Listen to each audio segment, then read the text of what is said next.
প্ৰস্তুতি আমাৰ এনেধৰণে চলি আছে যে আমাৰ ইয়াত যিখিনি জনেৰেল কাৰ্বি ফেষ্টিভেলত হ'বলগীয়া প্ৰস্তুতি এতিয়ালৈকে আমাৰ এই আপুনি দেখিছে যিখিনি গ্ৰাউণ্ডত চলি আছে এইটোৱে আমাৰ প্ৰস্তুতি চলি আছে প্ৰায় পেণ্ডেলৰ কাম শেষ হ'ব আৰু প্ৰায় ইয়াত আমাৰ কালচাৰেলৰ এই হাটকেইটা কমপ্লিট হৈ গ'ল আৰু প্ৰায় ইতিমধ্যে কামখিনি শেষ হ'ব আৰু শুকুৰবাৰ দিনাখন আমাৰ 3 তাৰিখে কমপ্লিট হৈ যাব।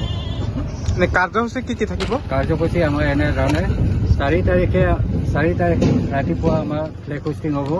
তাৰপিছত আমাৰ ইয়াত কাৰ্যসূচীটো এনেধৰণে 1 নম্বৰ আমাৰ প্ৰগ্ৰামত লোৱা হ'ল ৰিংনং চিংদি, ছেকেণ্ডত আমাৰ আছে লেংপুম চকচম, থাৰ্ডত আছে হাচাকে কান আৰু 4 নম্বৰ আছে নিমচকিৰুং। এনেধৰণে টোটেল আমাৰ প্ৰগ্ৰাম আছে 11টা।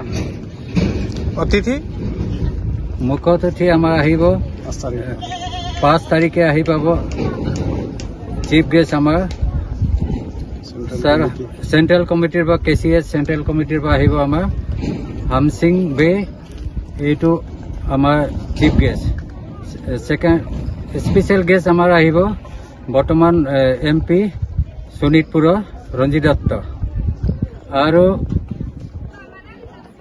Guest of honour doctor Jogen Chandra Bey, joint director health of services Biswanath Chariali. দেখা গৈছে কাৰ্বি সাংস্কৃতিক সমাজে বিশাল আয়োজন কৰা যিটো যুৱ মহোৎসৱ বিভিন্ন ধৰণৰ চাংঘৰকে পৰামৰ্শ কৰি বিভিন্ন ধৰণৰ কাৰ্বিসকলৰ আপুৰুগীয়া সম্পদসমূহ উপস্থাপন কৰাৰ প্ৰয়াস কৰি আছে। এনেই সাংস্কৃতিক সমাজৰ লগত সংগতি ৰাখি এনেই তেনেধৰণৰ আপুৰুগীয়া সম্পদসমূহৰ ওপৰত অকণ ক'ব নেকি?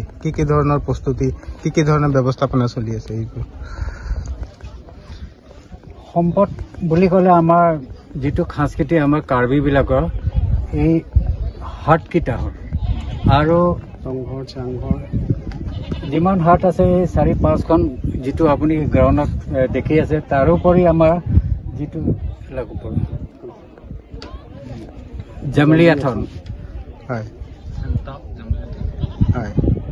আৰু এই আমাৰ লেংগুৱেজত কয় এইটো হাটক হেমটাপ এইবিলাকে আমাৰ। তাৰোপৰি আমাৰ কালচাৰেল ইয়াত প্ৰগ্ৰাম চলিব।